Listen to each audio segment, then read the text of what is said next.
Assalamualaikum warahmatullahi wabarakatuh. Perkenalkan, saya Reka Amelia, jurusan Pendidikan Luar Sekolah, Fakultas Ilmu Pendidikan, Universitas Negeri Yogyakarta. Nah, pada pertemuan pagi hari ini, saya akan membahas mengenai biosfer dan persebaran hewan tumbuhan bagi paket C kesetaraan kelas 2.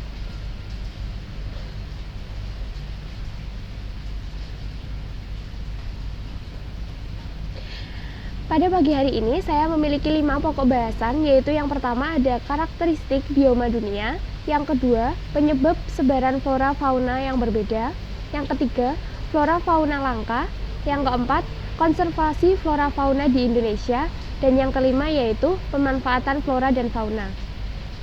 Nah, karakteristik bioma dunia, yang pertama yaitu persebaran komunitas flora di dunia. Yang pertama ada padang rumput. Daerah padang rumput ini terbentang dari daerah tropika sampai ke daerah subtropika. Curah hujan di daerah padang rumput biasanya antara 250 sampai dengan 500 mm per tahun. Yang kedua yaitu flora gurun. Pada umumnya, tumbuhan yang hidup di gurun berdaun kecil seperti duri atau tidak berdaun. Tumbuhan tersebut berakar panjang sehingga dapat mengambil air dari tempat yang dalam dan dapat menyimpan air dalam jaringan spons. Yang ketiga yaitu ada bioma tundra. Biasanya bioma tundra terdapat hanya di belahan bumi utara dan kebanyakan terletak di daerah lingkungan kutub utara. Daerah ini memiliki musim dingin yang panjang serta gelap dan musim panas yang panjang serta terang terus-menerus. Yang keempat ada hutan tropis. Pohon utama memiliki ketinggian 20 sampai dengan 40 meter dengan cabang-cabang yang berdaun lebat sehingga membentuk suatu tudung atau kanopi yang mengakibatkan dasar hutan menjadi gelap. Hutan tropis memiliki kelembapan yang tinggi yaitu dengan suhu rata-rata 25 derajat Celcius. Yang kelima ada bioma hutan gugur. Hal ini disebabkan oleh curah hujan yang tidak terlalu tinggi, yaitu antara 750 sampai dengan 1000 mm per tahun, serta adanya musim dingin dan musim panas. Musim yang mendahului musim dingin disebut musim gugur. Yang kelima ada bioma taiga, yaitu hutan pohon pinus yang daunnya seperti jarum.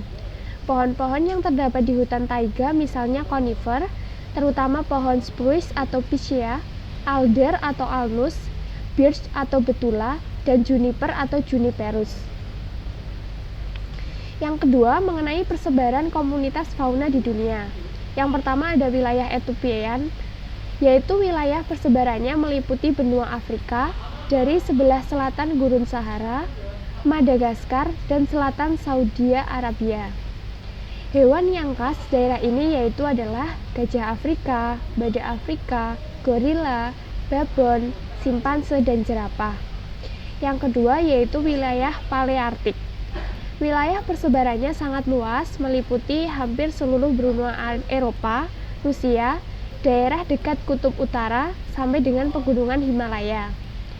Beberapa jenis Paleartik yang tetap bertahan di lingkungannya yaitu misalnya panda di Cina, unta di Afrika Utara, binatang kutub seperti rusa kutub, kucing kutub, dan beruang kutub. Yang ketiga ada wilayah Nearktik. Wilayah persebarannya meliputi kawasan Amerika Serikat, Amerika Utara, dekat kutub utara, dan Greenland.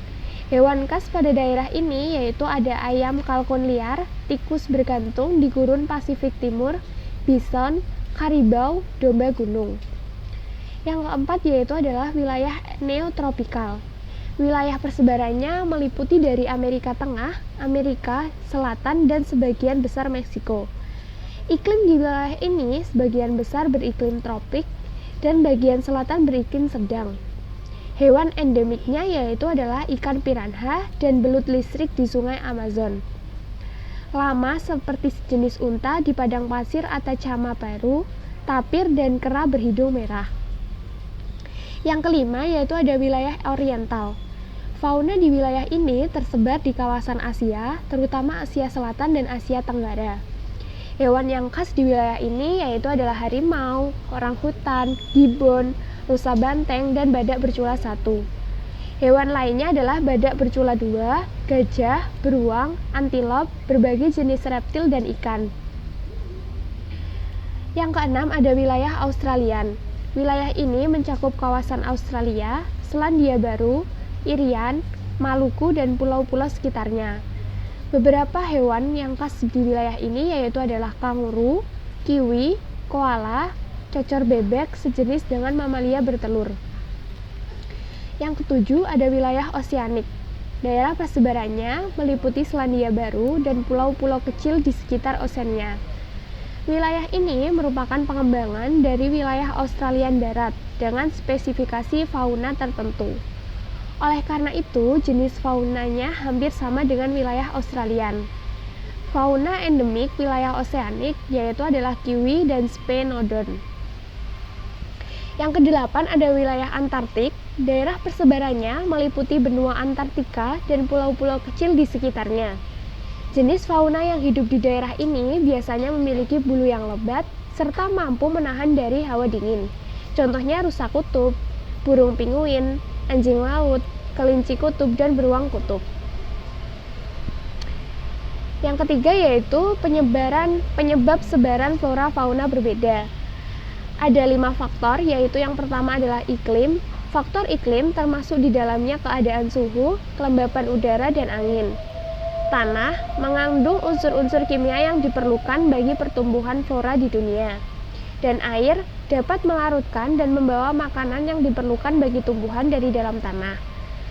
Permukaan bumi merupakan faktor ketinggian. Permukaan bumi umumnya dilihat dari ketinggiannya dari permukaan laut atau elevasi.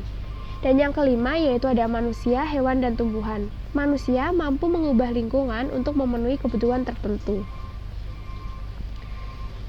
Flora dan fauna yang langka. Nah, berikut daftar dari flora yang langka yaitu ada tengkawang, jelutung, anggrek tebu, Rafflesia arnoldi, cendana, sarang semut, buah merah, koko leceran, purwaceng, damar. Fauna langka. Sebagai contoh saat ini harimau Sumatera populasinya diperkirakan kurang dari 400 ekor. Dan setiap bulannya tidak kurang 14 ekor mati terbunuh oleh pemburu yang hanya ingin memperoleh keuntungan dari penjualan hewan buruannya. Badak bercula satu yang dilindungi di daerah Ujung Kulon saat ini hanya tinggal sekitar 50 ekor. Demikian juga ikan pesut mahakam yang hanya tinggal sekitar 50 ekor. Ikan pesut menjadi salah satu daya tarik wisatawan asing. Konservasi flora fauna di Indonesia. Yang pertama ada pelestarian alam, merupakan kawasan dengan ciri khas tertentu baik di darat maupun berada di perairan yang mempunyai fungsi perlindungan sistem penyangga kehidupan, pengawetan jenis tumbuhan dan satwa, serta pemanfaatannya secara lestari, sumber daya alam hayati dan ekosistemnya. Yang kedua ada suaka alam, yaitu suatu kawasan suaka alam yang memiliki ciri khas baik di darat maupun di perairan yang mempunyai fungsi pokok sebagai kawasan pengawetan keanekaragaman tumbuhan dan satwa serta ekosistemnya yang juga berfungsi sebagai sistem penyangga kehidupan. Yang ketiga ada suaka marga satwa, yaitu merupakan suatu kawasan suaka alam yang ditetapkan untuk melindungi satwa tertentu dan habitatnya. Di dalam suaka marga satwa dapat dilakukan kegiatan untuk kepentingan penelitian dan pengembangan ilmu pengetahuan, pendidikan wisata terbatas, dan kegiatan lainnya yang menunjang budidaya. Pemanfaatan flora dan fauna. Yang pertama dapat dijadikan sebagai bahan pangan. Manusia membutuhkan bahan pangan dari tumbuh-tumbuhan dan hewan untuk keperluan tubuhnya agar tetap sehat. Yang kedua, dapat dijadikan sebagai tempat pendidikan. Adanya suaka marga satwa dan cagar alam merupakan tempat yang ideal untuk menjadi tujuan dari pendidikan. Yang ketiga, yaitu adalah sarana rekreasi, merupakan keanekaragaman flora dan fauna, digunakan juga untuk rekreasi sehingga dapat menghasilkan devisa bagi pemerintah. Yang keempat, yaitu adalah lembaga penelitian. Untuk keperluan penelitian dan pengembangan ilmu pengetahuan, di Indonesia juga terdapat lembaga-lembaga biologi seperti Kebun Raya Bogor, Herbarium Bogorinse, Museum Zoologicum Bogorinse, dan lain-lain.